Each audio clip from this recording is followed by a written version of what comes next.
कक्षा 6 उच्च प्राथमिक विद्यालय जफरपुर। आज हम लोग पाषाण काल के विषय में बात करेंगे।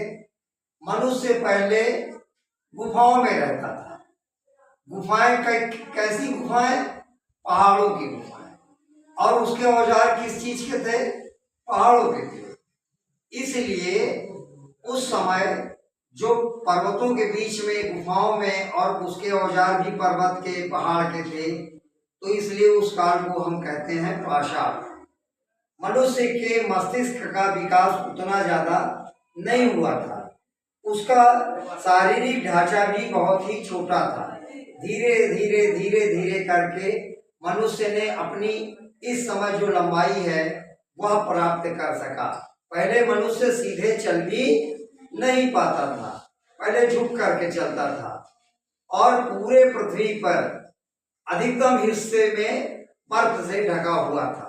पहाड़ों में गुफाओं में व्यक्ति रहते थे। जैसे आजकल के आधुनिक युग में लोग तरह तरह की चीज खाते हैं, खा रहे हैं ना सब लोग। तो सब्जियों की खोज नहीं हुई थी, सब्जियों की खोज नहीं हुई थी। इतने ढेर सारे अनाज नहीं थे। तो खाते थे क्या लोग? उस समय क्या खाते थे? मांस खाते थे। और जानवर भी, बड़े जानवरों की उत्पत्ति नहीं हुई थी। जब पृथ्वी पर चारों तरफ बर्फ ही बर्फ है तो मैदानों का आविष्कार, मैदान खुले नहीं थे। बहुत समय बाद, हजारों लाखों साल के बाद मैदानों से बर्फ जब पिघली तो मैदान खुले, और मैदान जब खुले तो घासें उगी, और जब घासें उग गई तो छोटे छोटे जीव की उत्पत्ति हो गई। घास खाने वाले जानवर जैसे हिरन है, खरगोश है, बकरी है, भेड़ है। तो जब इस तरीके के छोटे जीव पैदा हुए तो मनुष्य ने छोटे छोटे पत्थर के औजार भी बनाए। पहले पूरा पाषाण काल को 3 भागों में बांटा गया है। कौन कौन से?